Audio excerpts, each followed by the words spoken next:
Hi there, Ivan from the Lacroix Cruiser, and today we're going to be changing a rear wheel seal, say that 20 times, on our MCI. Stay tuned. The rear wheel seal has been leaking on this particular wheel. We'll be taking it off, and while we're there, we're going to be replacing these steel wheels with aluminum wheels. So, first thing we have to do, jack the bus up, do so safely, using blocking everything else, and then we'll be attacking this by taking the wheels off and undoing all the nuts that hold in the axle. Once they're off, we'll come back to you. Wheels off. Next step, getting the hub out of the center and then getting that brake drum off. Next tool is a sledgehammer. The axle is held in with the nuts that we took off, but there's also wedges here. To break the wedges loose, you need to use the sledge. There we go. Wedge broke loose. Now we have to keep hitting it until they all come out.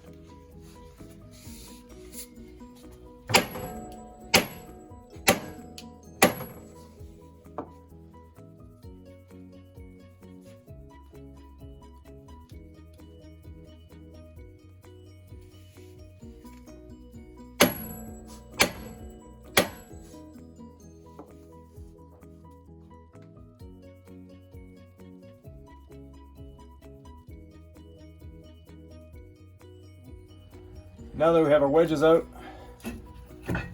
we can pull our axle out. But first, we'll let it drain into the pan. We don't want to make a mess everywhere. The next thing we have to do is go find the slack adjuster and loosen it so our brake drum turns freely.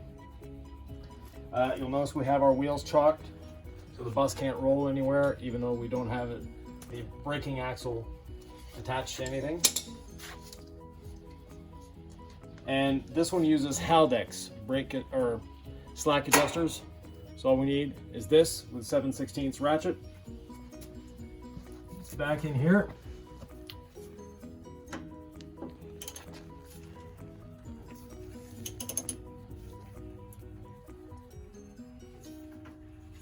I don't want to go the other way.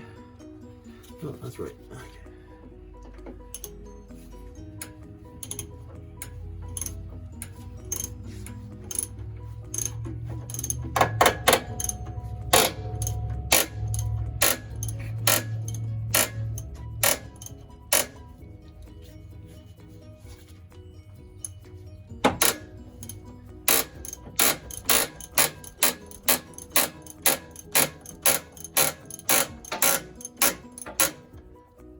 Now, this is all free to roll. Normally, there will be little brass screws in here holding the drum onto the hub. Unfortunately, someone saw fit not to put them in the last time. So we'll need to get some of those before we put this back together. And to take the drum off, it's not always fun. Not always easy. Sometimes they're held on there with a bit of rust and other fun things. So let's pull this axle out and then we'll undo this nut that's behind here. You'll see it here in a second.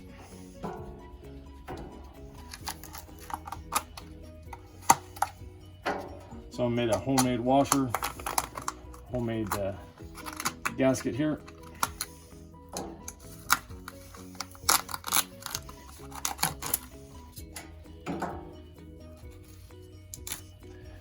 So this nut has a few locks on it.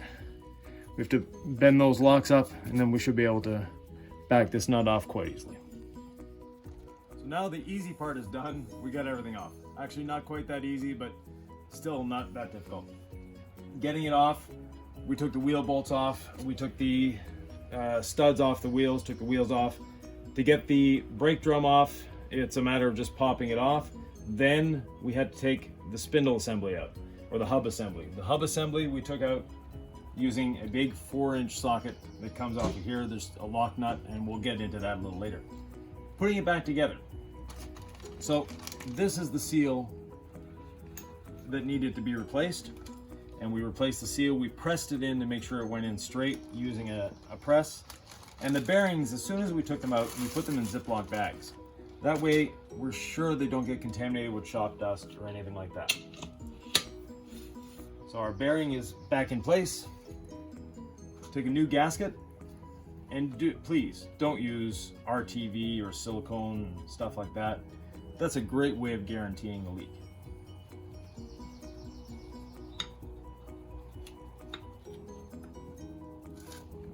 We seat this, and then we screw it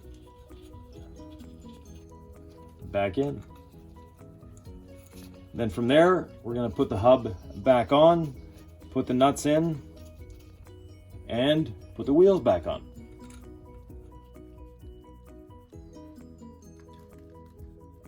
So now that those are all torqued down, time to put on the trim ring.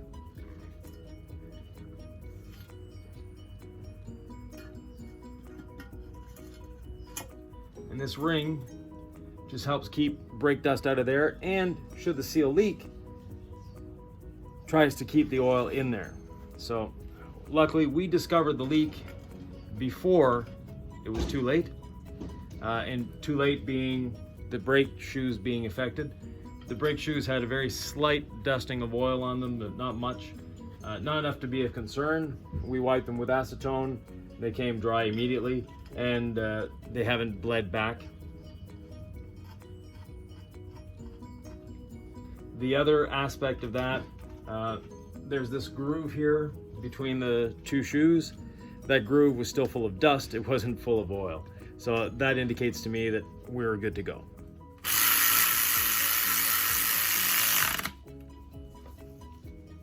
That done, we're ready to assemble this.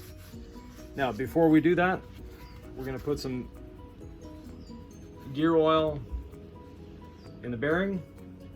We're gonna oil up the shaft and the seat for the seal, making sure my glove tips are clean. That way everything goes on smoothly. A few drops of oil that went onto the brake shoes, we'll get rid of those right now. Lifting this into place isn't exactly lightweight, but it's not that difficult. It just takes a bit of patience, and if you're my age, maybe a grunt or two.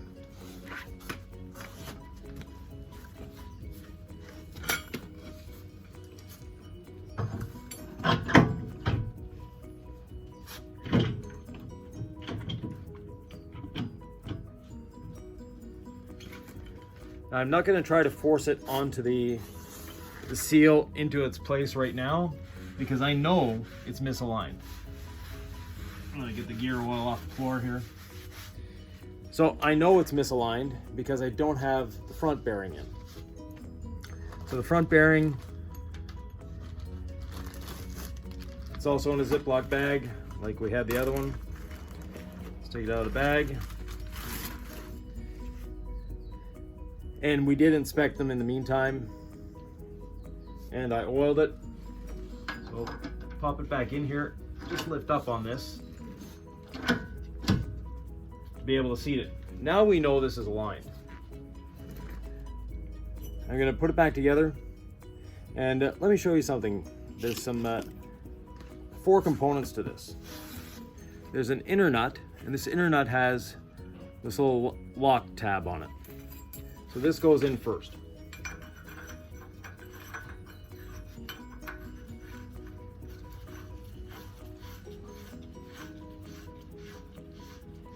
And this is actually what we're going to use to seat the seal.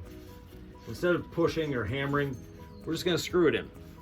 Next, there's this lock ring. So it has a tooth, goes there, and you have to adjust this ring so that the tooth and the little notch fit together. After that, we have a notched lock ring that goes on. Then we have the outer nut, and then you bend over these tabs to hold the outer nut in. Let me show you something on the outer nut. At some point in its life, someone used a hammer and a chisel to get it off of here instead of using the proper socket. The proper socket isn't expensive. It's only around $40. get the proper sockets. Don't use a hammer and chisel. You'll need it again at some point in your life anyways. Or you can maybe borrow it from a truck shop if this is a one-time deal for you. You're getting rid of the bus, you're never gonna drive it again, what have you. And those proper sockets, they're not impact sockets.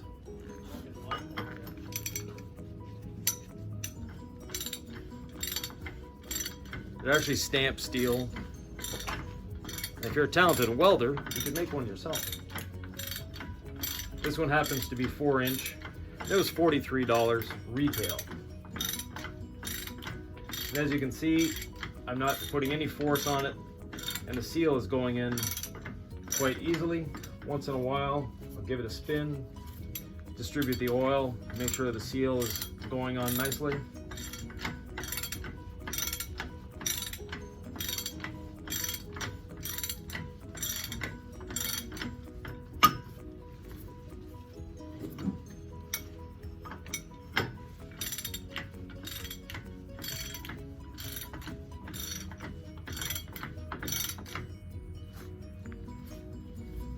Now it's tight. So I'm just going to tighten it a little bit more to make sure that it is seated. Spin it, and now I have way too much drag. And we'll back it off just a little bit till we eliminate some of that drag. We obviously don't want any run out, but at the same time, we don't want it being too tight. And when we put that outer lock nut on, it's going to tighten it just a little bit. So again, we don't want it too tight. We have no run out that I can feel, and it's nice and tight. So next, we put on the retaining ring for the inner nut.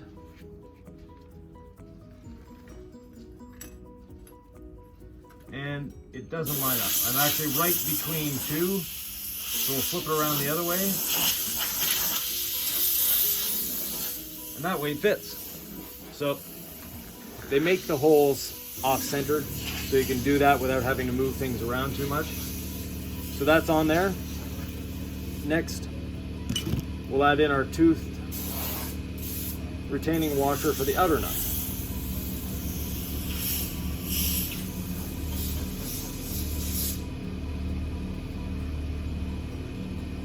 Making sure it's clean.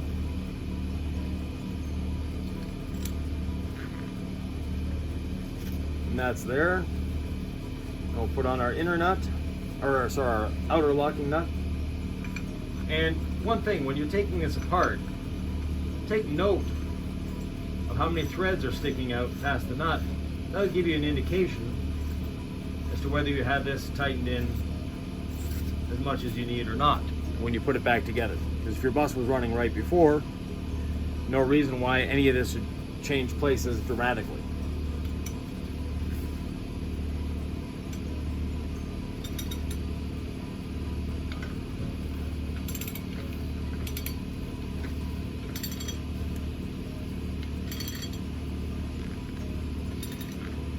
Now this one,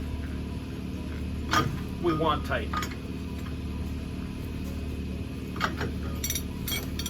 Excuse my back, but I gotta tighten this.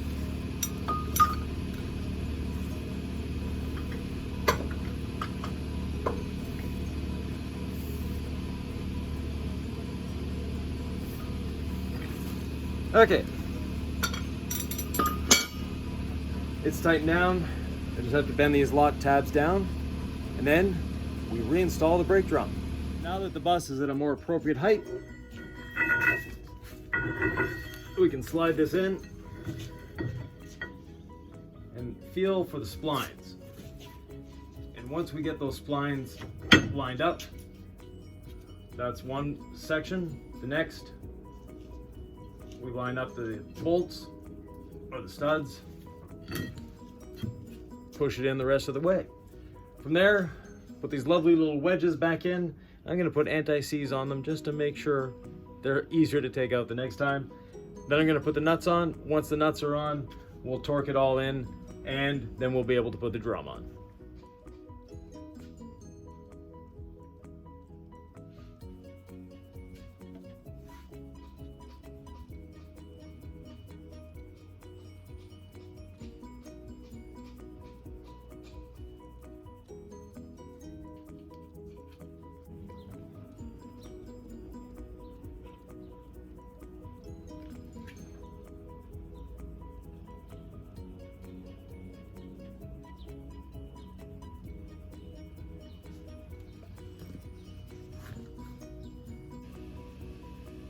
Actually, before I take off my potentially anti-seize soil gloves, we're going to put anti-seize here between the hub and the drum.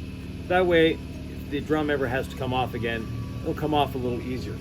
So we're going to spray an anti-seize on there. And it's a good time to inspect your studs. Make sure none of them are stressed, broken, the threads look a little battered, what have you. These look like they're new or not that old, so they're in good shape. I've checked all of them and we're in top shape with them. So we'll apply the anti-seize, and then the fun part, putting the brake drum on.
Next, the fun part, putting the drum on. This is the heaviest piece.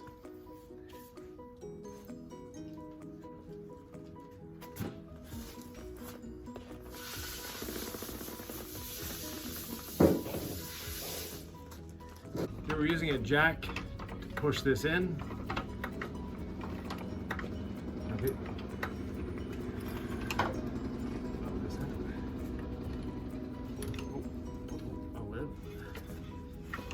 And there we go.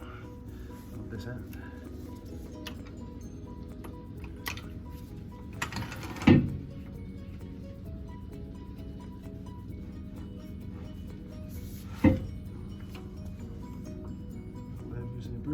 Up a little bit. Oh, no. Unfortunately, I made a little error with the camera and didn't film putting the wheel on. But anyways, we're done. It's on. Everything is ready to go. As always, thank you for watching. If you have any questions, comments, thoughts, or ideas, remember, leave them down in the comments, and subscribe if you'd like to see more of these videos. Maybe even hit that notification bell. Thanks a lot. Have a great day.